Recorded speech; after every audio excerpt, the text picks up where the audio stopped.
Antes da gente abrir uma conversa maior, eu acho que eu vou passar a palavra, então, para a Lucy, porque acho que a Lucy vai continuar, né, com esse tema que a Edith levantou, né, da precariedade, da precarização, porque a Lucy vai nos falar sobre a precarização social do trabalho, quais são as tendências contemporâneas e os desafios imediatos e futuros. Lucy, vou te apresentar. Lucy é professora e doutora, pesquisadora do grupo de pesquisa Mundo do Trabalho e suas Metamorfoses, da Unicamp, é professora da Universidade Federal do Acre, integrante do Núcleo Semente, fazendo parte do coletivo de coordenação, tem várias publicações referentes ao mundo do trabalho, entre elas o livro Reestruturação Produtiva, Saúde e Degradação do Trabalho, publicado em 2016 pela editora Papel Social. Edith, então, Lucy, continuei com a Edith na cabeça, aqui do meu lado. Lucy, é sua a fala. Vamos lá, vou tentar, tá? Fiquei ontem, assim, ansiosa, preparando o que eu ia falar hoje. E aí anotei aqui para não me perder e vou seguir meu roteirinho aqui. Que o projeto é ambicioso, né? Ou seja, falar da precarização social do trabalho enquanto uma tendência contemporânea, enfim, vamos lá. Então, vou começar do começo, dando bom dia a todos, todas e todos presentes nesse evento. Eu já dei uma olhada lá pelo YouTube, vi que tem muita gente que eu conheço lá, né? E eu, assim, o que eu pensei nessa fala, né? Eu acho que eu preciso começar essa minha fala dizendo que, sem qualquer traço de exagero, que eu me sinto muito honrada por fazer parte desse evento, e tá difícil, né, que eu fico até bem emocionada de estar aqui, e sobretudo por fazer parte da história de construção desse núcleo, né, essa caminhada que possibilitou esse evento que a gente está fazendo hoje, ela foi feita por muita gente que teve, desde o início, né, a Edith à sua frente, né, Edith é uma pessoa querida, que eu tive a oportunidade de conhecer pelos textos dela e pessoalmente em 2015, quando eu participei como aluna da primeira edição do curso de saúde mental relacionado ao trabalho, que ela coordenava, né? O curso de 2015, que a Edith já mencionou, assim, olhando, ontem eu fiquei pensando nele, olhando desde agora, né, de 2022, né, ele foi somente, assim, uma espécie de chamado mágico, sabe? Feito por Edith e em combinação com Laurinda, que teve ali o tempo todo junto com ela, e que esse chamado mágico ele foi se espalhando e cada pessoa foi trazendo outra, né? Por exemplo, quem me trouxe para o curso foi a Eliana, que está aqui nessa mesa com a gente, né? E nós nos juntamos em aulas que aconteciam ao sábado pela manhã, e até que o curso acabou, e nós permanecemos nos encontrando ao longo de 7 anos, né? Às vezes mensalmente, às vezes quinzenalmente, em reuniões longas, que nunca acabavam, muito engraçado, porque elas tinham uma previsão para terminar 11h30, meio-dia, elas sempre extrapolavam, né? E hoje a gente comemora a convenção desse grupo, que funcionou por 7 anos em núcleo, né? E eu fiquei ontem, quando pensava nessa fala, me questionando como isso é possível, né? Um curso que vira um grupo que se reúne semanalmente, às vezes mensalmente, enfim, a gente tinha um calendário lá que manteve reuniões durante a pandemia, se manter e hoje está comemorando a construção do núcleo, né? Eu acho que isso foi possível por muitas razões, né? Foram muitas as razões que nos mantiveram juntos e juntas nesses últimos 7 anos.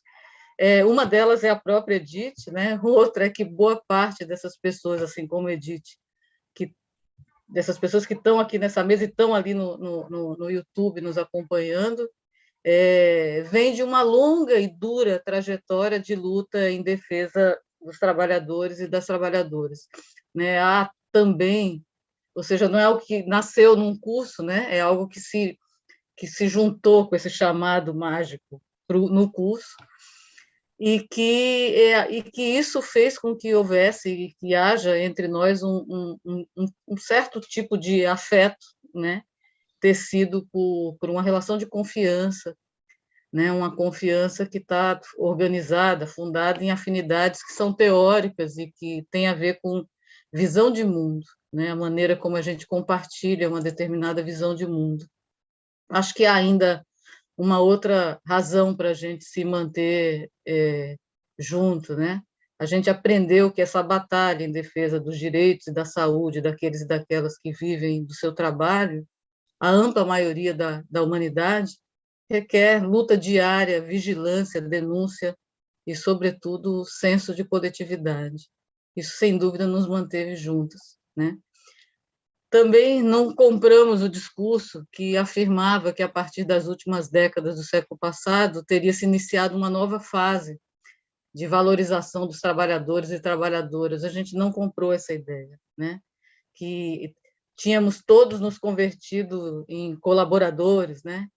Como isso seria possível? Acho que cada um de nós se perguntava sobre o fundamento de relações que são relações de exploração e de dominação, né?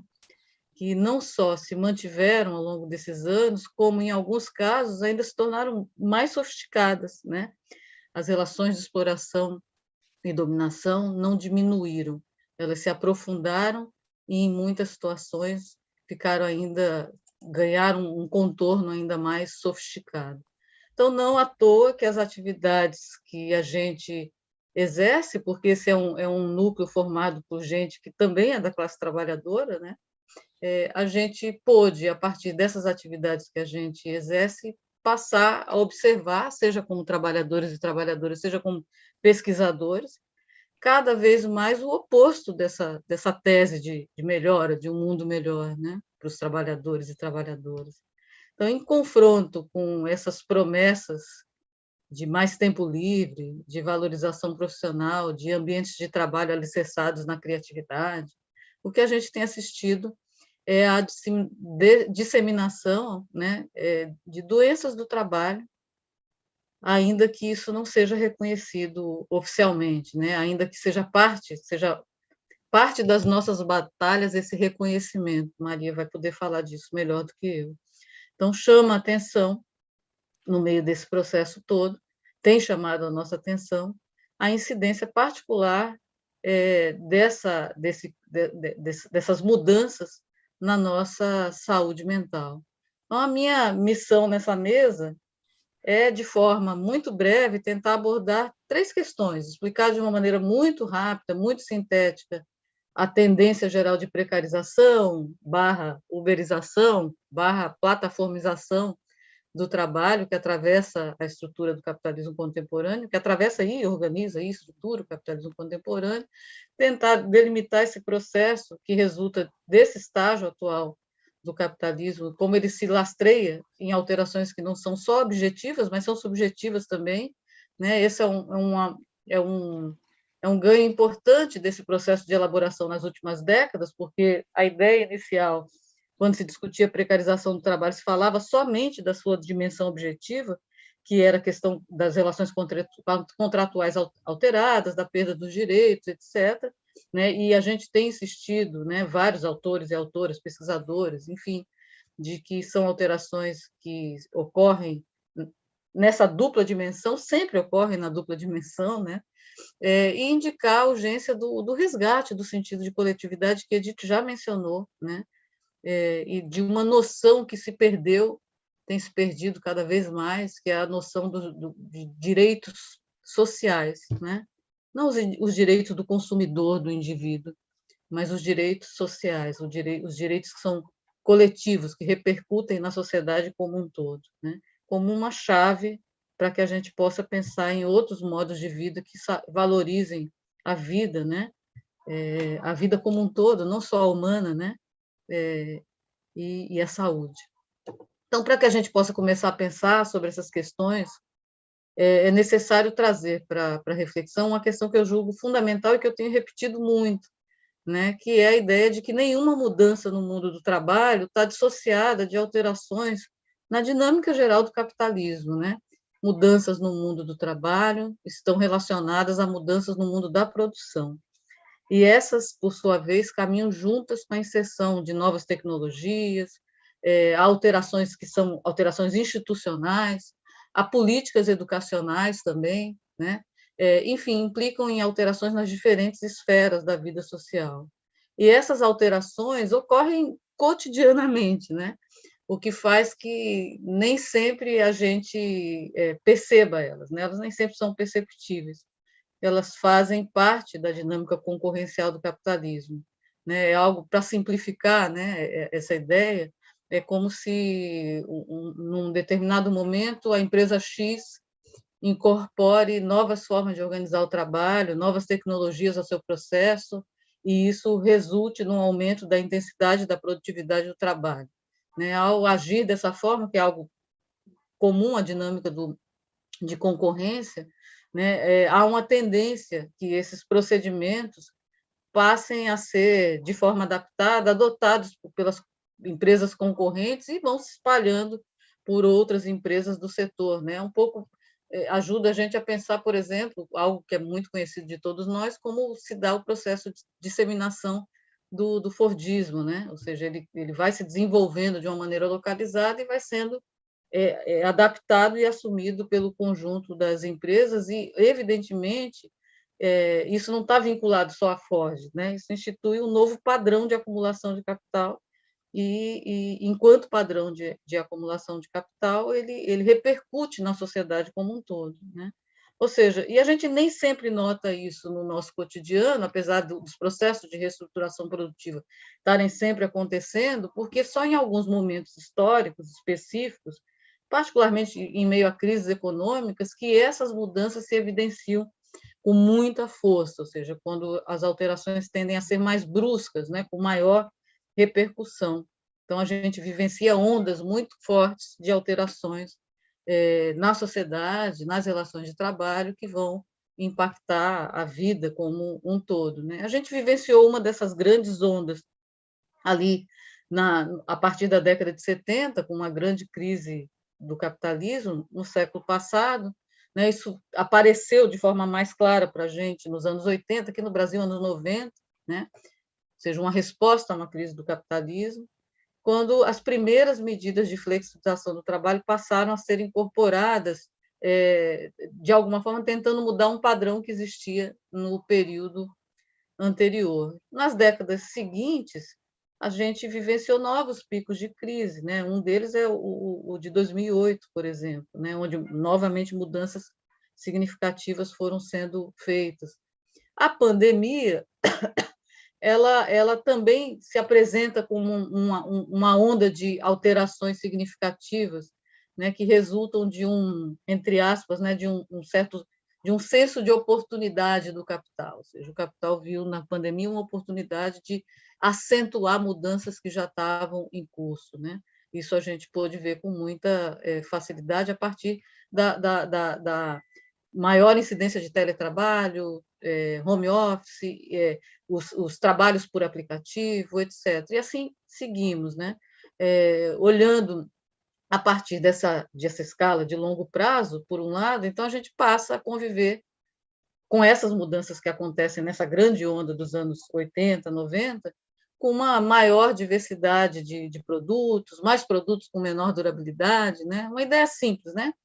Como o consumo não é algo ilimitado e como nem todo mundo que compõe a humanidade pode ser chamada de consumidores, né? Os produtos têm que durar menos para que a gente possa mais rapidamente voltar ao mercado para consumir.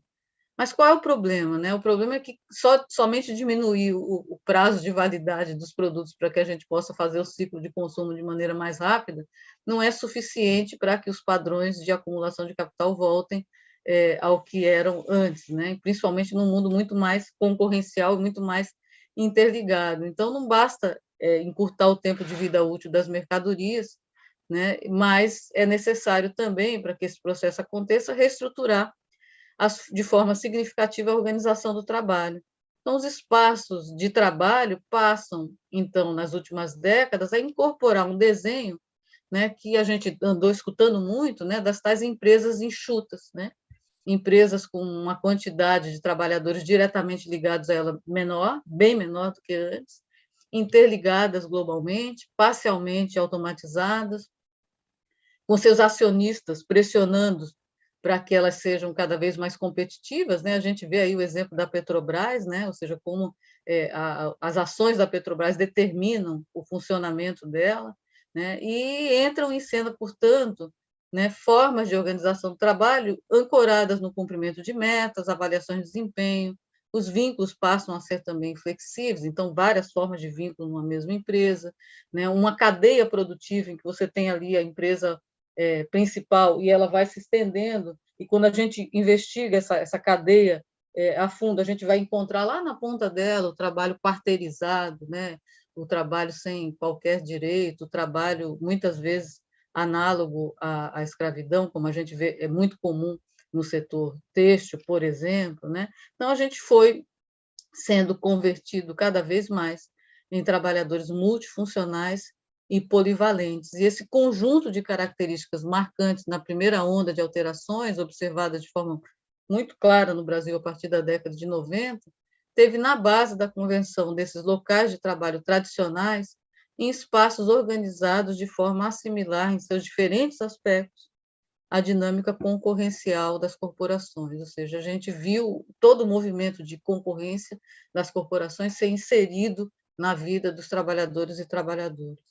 O que restou, então, né, para nós, né, da classe trabalhadora, em meio a um processo que foi eliminando um monte de postos de trabalho, né? Edith já falou do desemprego, né? Ele apareceu aqui nas diferentes falas, né? Então, o que restou para nós, né? Para que a gente consiga se manter nesse trabalho, né? Cresceram as pressões. Então, cada um deveria ter que se mostrar produtivo o suficiente para manter o vínculo de trabalho, né?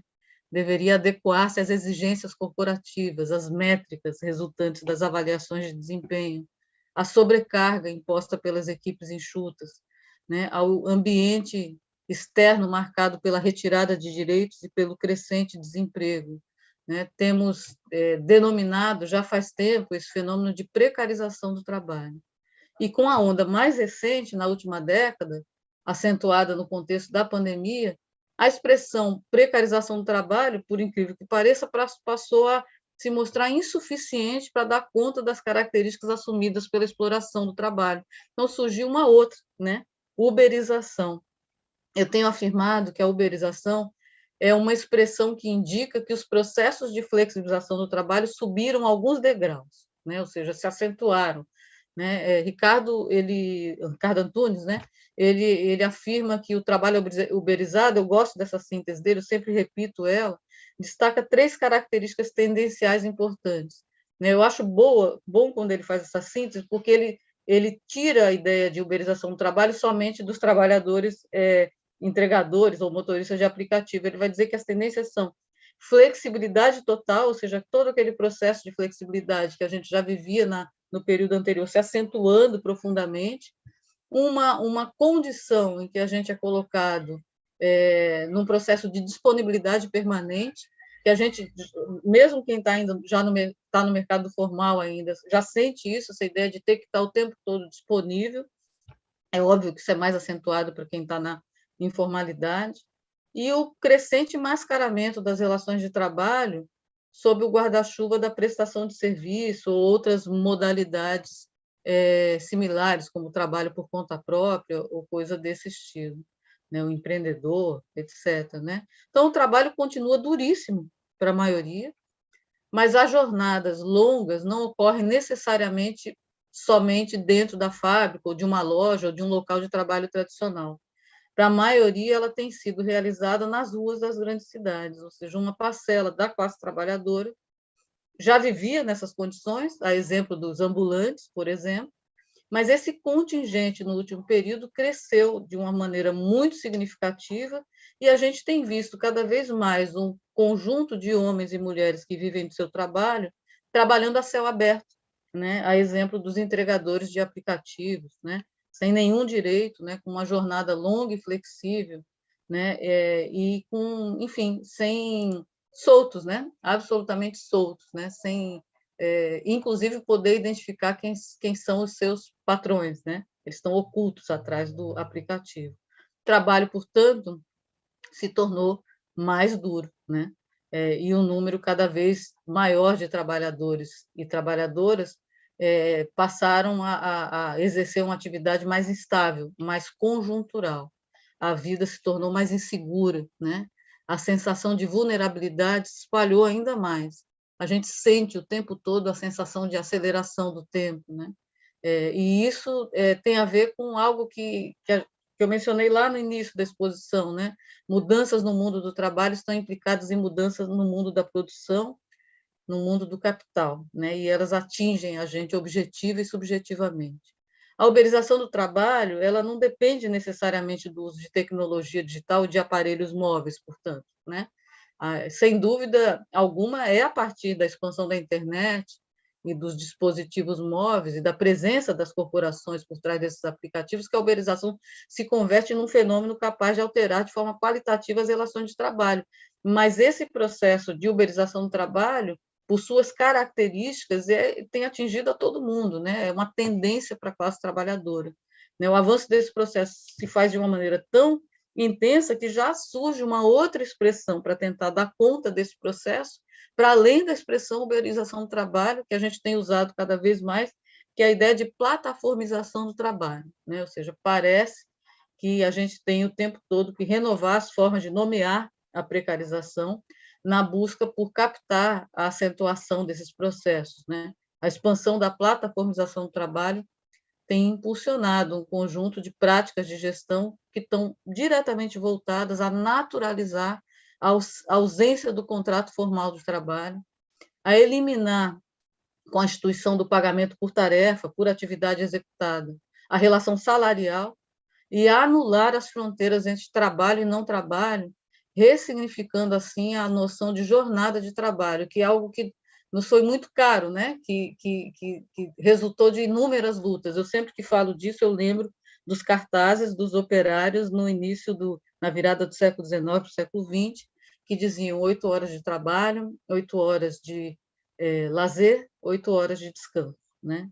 Essa conquista está posta em xeque, né? Parte desse trabalho plataformizado foge completamente ao controle legal, né? É um trabalho obtido via internet, é uma caixa preta ainda. A gente está pesquisando, né? Tentando entender quem é o contingente, que perfil tem esse contingente de homens e mulheres que estão envolvidos com o trabalho plataformizado. Né? É um trabalho obtido via internet, com acesso a uma plataforma, muitas vezes uma plataforma que está sediada num país estrangeiro, que remunera por tarefa cumprida diretamente aquele trabalhador, sem nenhuma relação contratual, né? E que contribui para tornar a relação com a empresa contratante ainda mais despersonalizada, ou seja, sai de cena o patrão e seus intermediários e entra em cena uma relação entre um sujeito também destituído de identidade de trabalhador ou trabalhadora, porque ele se converteu ou foi convertido, né, em tese, num empreendedor, e uma plataforma digital. Então, não é à toa que expressões como resiliência, colaboradores, proatividade, flexibilidade, empreendedorismo passam a ser disseminadas entre nós, né? E a gente tem sempre insistido no senso crítico, com a incorporação dessas expressões, né? Porque elas nomeiam objetivamente e, ao mesmo tempo, mascaram as consequências de tudo isso para a classe trabalhadora, né? E, portanto, tem noções ainda mais nocivas para a gente, e com uma incidência muito particular em setores da população historicamente vítimas do trabalho precário, né? A população negra e as mulheres, né? E aí aquela pirâmidezinha do IBGE é muito evidente nesses processos, né? Homens brancos, mulheres brancas, né? Homens negros, mulheres negras, né? Como os segmentos que têm são atingidos de maneira mais contundente por esse processo. Então, essas alterações, vou acelerar, porque acho que já estou me alongando muito, têm se configurado como uma tendência que perpassa o mundo do trabalho como um todo, né? Ou seja, o que eu estou destacando aqui, esse não é um fenômeno relacionado apenas a entregadores e motoristas de aplicativos, é uma tendência que, de forma diferenciada, tem repercutido em diferentes profissões, né? Do médico ao entregador de mercadorias, né? Diferentes atividades desenvolvidas pela classe trabalhadora, incidido, inclusive, entre o funcionalismo público. O que a gente tem observado, então, no relato dos trabalhadores e trabalhadoras, e o que a gente tem observado a partir do nosso cotidiano de trabalho? Uma crescente sensação de desgaste, esgotamento físico e mental, que Edith tão bem formulou sobre isso, né? Desnecessário falar sobre isso, né? Edith é a nossa formuladora sobre essas questões, uma crescente dificuldade de desligarmos mentalmente das demandas de trabalho, o dia de trabalho acaba e a gente não consegue dormir, né? Uma sensação de agitação, né? Que nos envolve no exercício de passar e repassar as listas, né? Que a gente faz, né? Do que precisava ter sido feito e que não, a gente não deu conta e ficou para o dia seguinte, uma ansiedade com a possibilidade de não conseguir dar conta das demandas, enfim, um medo de perder direitos e, sobretudo, de perder o emprego, né? O presenteísmo, né? Que Edith tanto ressalta, né? Ou seja, está doente e está trabalhando, medo de não ter como sustentar a família, né? De não saber se o que a gente vai receber no fim de cada dia, no caso desses trabalhadores que estão, e não são poucos, né? É a maioria, cada vez mais, fora do mercado formal, ou seja, o que ele vai ter de remuneração ao final do dia, ao final do mês. Um sentimento de isolamento, de desesperança, de não poder contar com um colega ao lado. Ou seja, tem sido comuns os relatos sobre ambiente de trabalho com extrema competição e cobrança, imposição de metas inalcançáveis, ampliação de formas de controle e vigilância, o controle e vigilância, inclusive por meio algoritmo, espaços de violência, exclusão daqueles que não se enquadram, né? Ou seja, mais recentemente, com a expansão do teletrabalho, mais um salto de qualidade nesse fim das fronteiras entre horário de trabalho e não trabalho, né? Já que o escritório migrou para a sala e para os quartos das pessoas, né? A gestão flexível do trabalho insere no mundo do trabalho por meio de diferentes mecanismos, inclusive aqueles relativos ao ataque à organização sindical, né? Vale a pena ler o relato sobre o que o iFood andou fazendo com os entregadores, contratando uma agência e se valendo, inclusive, de infiltrados, né? Entre os trabalhadores, né? Uma metodologia da ditadura, né? Ou seja, infiltrar pessoas entre os trabalhadores para desorganizá-los sindicalmente, né? Um profundo processo de individuação, ou seja, é claro que essa condição de sentir-se só não aparece de repente, e ela é parte de uma construção social, né, de formas de precarização que, como a gente já assinalou anteriormente, são objetivas, mas também incidem na nossa subjetividade. E é claro que o corpo vai reagindo a tudo isso, né? Muitos queixam-se do pouco que restava do sentido do trabalho, né? Há aí, como assinala o Deju, uma sensação de mal-estar pairando no ar, né? E não raro, ela é antecedida por um processo oposto, que é do engajamento, né? Do envolvimento desse trabalhador ou trabalhadora, mas que aos poucos vai cedendo ali para uma sensação de mal-estar e uma sensação de que as coisas não vão bem, né? Não é muito difícil a gente encontrar colegas, né, trabalhadores e trabalhadoras que têm dificuldade de identificar os motivos desse mal-estar, porque ele é difuso, né? Ele não tem mais a figura tem ainda, né? Mas ele não necessariamente parte da figura de um chefe assediador, né? O assédio está ali, né? Rondando todo mundo.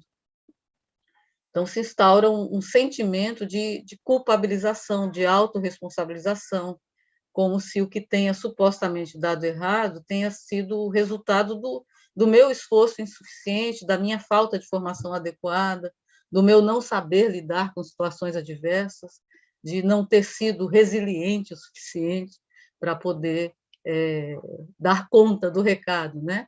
Ou seja, né, um sentimento que resulta de uma perspectiva individualizada e que não surge do nada, né, e que tem sido construído muito fortemente no último período. Então, já indo para o final da minha fala, né, eu não tenho como aprofundar em detalhes essas questões por causa do tempo, né? Mas é preciso destacar que esse conjunto de alterações tem sido, ao longo dessas décadas, amparado por mudanças muito significativas na legislação, né? A tal segurança jurídica para o empresariado, né?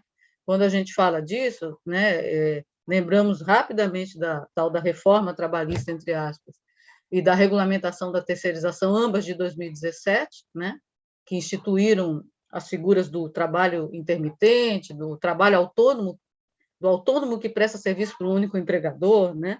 A prevalência do negociado sobre o legislado, a possibilidade de acordos individuais. Essas alterações, ainda que muito significativas em 2017, vêm sendo introduzidas desde os anos 90 e são parte de um processo mundializado, né? Elas não caminham sozinhas, né? Elas estão ancoradas a outras mudanças que estão vinculadas à perspectiva neoliberal, como a PEC 95, por exemplo, que estabelece o congelamento de gastos públicos, a chamada reforma da Previdência, que na prática tirou da maior parte da geração de jovens o direito de aposentar-se, né? O projeto de reforma administrativa que está no Congresso, que destrói o serviço público, né? E o conjunto de medidas adotadas contra os povos indígenas enfim, uma infinidade de ataques que a classe trabalhadora e que os povos ribeirinhos, indígenas e tantas outras populações vêm sofrendo nos últimos anos. Então, dessa forma, é preciso afirmar que precarização, uberização do trabalho, plataformização do trabalho não se desenvolve sem uma profunda dinâmica de precarização social, né? Que as condições degradantes do trabalho no presente, a redução dos direitos, das possibilidades de acessar os poucos direitos que ainda se mantêm, a profunda desigualdade social, a mercantilização das diferentes esferas da vida e de tudo que a cerca, a ausência de tempo para o convívio familiar, para o descanso, para a humana e necessária reflexão que a gente vive atualmente, projetam-se no longo prazo e com alcance e repercussões múltiplas. Então, a gravidade dessas medidas não está relacionada somente, portanto, ao que geram do ponto de vista imediato, mas, sobretudo, ao que reservam para o futuro, né? E aí eu vou encerrando já com algumas indagações que eu acho que nos movem, né? O que a gente quer para o futuro, né? Que mundo e modo de vida a gente vai deixar para as próximas gerações, né? O confronto diário com o desmonte dos direitos sociais e do trabalho, os ataques, o confronto aos ataques aos povos ribeirinhos e indígenas, aos ataques aos direitos da natureza em nome de uma determinada noção de desenvolvimento, deve ser visto, nesse sentido, como algo que, enfim, que é parte da nossa defesa de um outro futuro, né? Um futuro completamente distinto do desenhado pelo capitalismo na sua fase neoliberal e que somente pode se efetivar se a gente reinventar as ações coletivas das mulheres e homens que vivem do seu trabalho, em unidade com todos aqueles e aquelas submetidos às formas de dominação e exploração. O núcleo é a nossa forma, a nossa pequena forma de nos manter juntas e de poder contribuir com esse processo que é muito maior que nós, mas que a gente está disposto a se engajar nele. É isso. Eu fico emocionada de te ouvir. A gente podia ter mais tempo, porque você é de uma clareza, e acho que faz com que a gente se sinta reconhecido em tudo isso que está vivendo. Pode falar. Eu queria também agradecer, Lucy. Eu não consegui falar o que eu queria falar, e você falou muito e melhor uma série de coisas que eu queria colocar. E uma coisa importantíssima que você também mostrou é a legalização da iniquidade que está acontecendo no Brasil, né? Isso é muito pouco revelado, e você está mostrando isso com muita clareza. Foi maravilhoso, ainda bem que ficou gravado, para todo mundo poder ler, ou, quer dizer, reescutar tudo o que você disse. E eu estou desaguando aqui na minha emoção. Você conseguiu condensar, pelo amor de Deus. Excelente. Excelente. Não tem palavras, mas vai ajudar muito. Lucy, você começou fazendo um resgate dos nossos encontros semanais, mensais, quinzenais, desde 7 anos atrás, encontros marcados pelo afeto, pela amizade, né? Eu acho que as suas palavras revelam isso, né? Essa construção. E você terminou falando de uma coisa que eu tenho pensado muito e acho muito importante também, é como ficou difícil pensar. A gente é convocado a uma imediatez, né? Você está vendo alguém falar, está no celular, está tentando responder ao outro, né? A gente entra num curto-circuito de mensagens que criam isso, criam uma dificuldade de pensar, porque o pensamento precisa do tempo, precisa da presença, né? Precisa do coletivo, precisa da troca, né? E eu estou muito feliz de ter te escutado e fico sempre com vontade de escutar mais.